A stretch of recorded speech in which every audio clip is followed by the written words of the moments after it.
Hi Hawaii guys, இது உங்கள் Dubai நண்பன். நம்ம எல்லாருக்குமே தெரியும், ஃபாரினில் இருக்க எல்லாருக்குமே வேலைக்கு போய்ட்டு வந்து சமைக்க வந்து ரொம்ப கஷ்டமாக இருக்கும். சின்ன பேர்னா மெஸ்ஸில் போய் சாப்பிடுவீங்க, காசு அதிகமாக கூட சாப்பிடுவீங்க.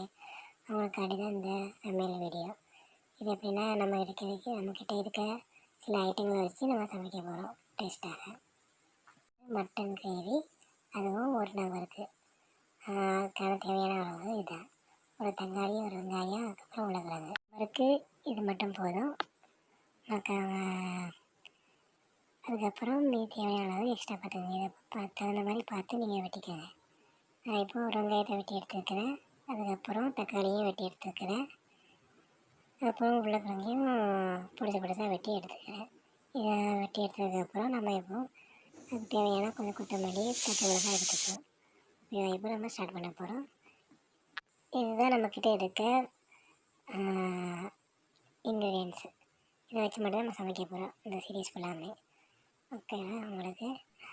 இப்போ நம்ம மட்டன் கிரேவி செய்ய போகிறோம். அதுக்கான தேவை ஆல்ரெடி நான் மட்டனை வேக வச்சு எடுத்துக்கிறேன். அது போக வெங்காயம், இஞ்சி பூண்டு பேஸ்ட்டை மட்டும் ஆட் பண்ணிக்கிறேன்.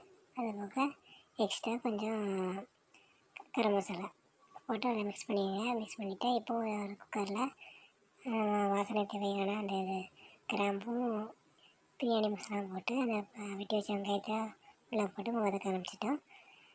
நல்லா புளிய அளவு வதக்குங்க. அது போக எண்ணெய் மட்டும் கொஞ்சம் நான் ஒரு 3 கரண்டி எண்ணெய் ஊற்றிக்கிறேன்.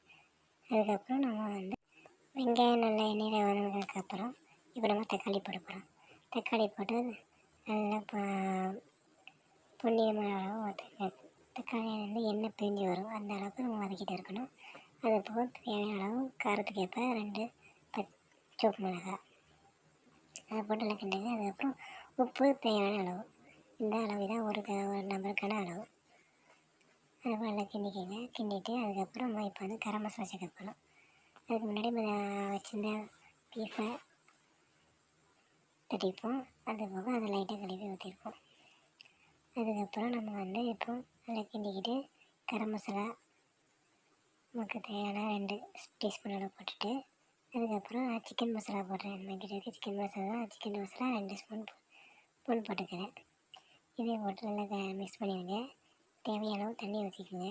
அது போக அந்த வெட்டி வச்சு உருளைக்கிழங்கு சேர்த்து போட்டுருங்க. ஓகே, தண்ணி ஊற்றிட்டு நல்லா கொதி வந்ததுக்கப்புறம் நம்ம குக்கரை போட்டு மூட போகிறோம். மூடி விசில் வந்து ஒரு 4-5 விசில் வச்சுக்கோங்க. வச்சதுக்கப்புறம் நம்ம அடுத்து பார்ப்போம். விசில் 6 விசில் வச்சு எடுத்துட்டேன். இப்போ ஓப்பன் பண்ண பார்த்ததுக்கப்புறம் கறியெலாம் நல்லா வெந்திருக்கு, வாசனையும் நல்லா இருக்குது. இப்போ நம்ம அதை வந்து டேஸ்ட் பண்ணி பார்ப்போம். ஓகேவா? நான் இப்போ ஒரு சின்ன பாத்திரம் மாற்றிக்கிறேன். இதுதான் நம்ம மட்டன் கிரேவி ரெடி ஆகிட்டு. இதை நம்ம இதுக்குன்னா வச்சு சாப்பிட்டுக்கலாம். நான் டேஸ்ட் பண்ணி பார்த்ததில்ல,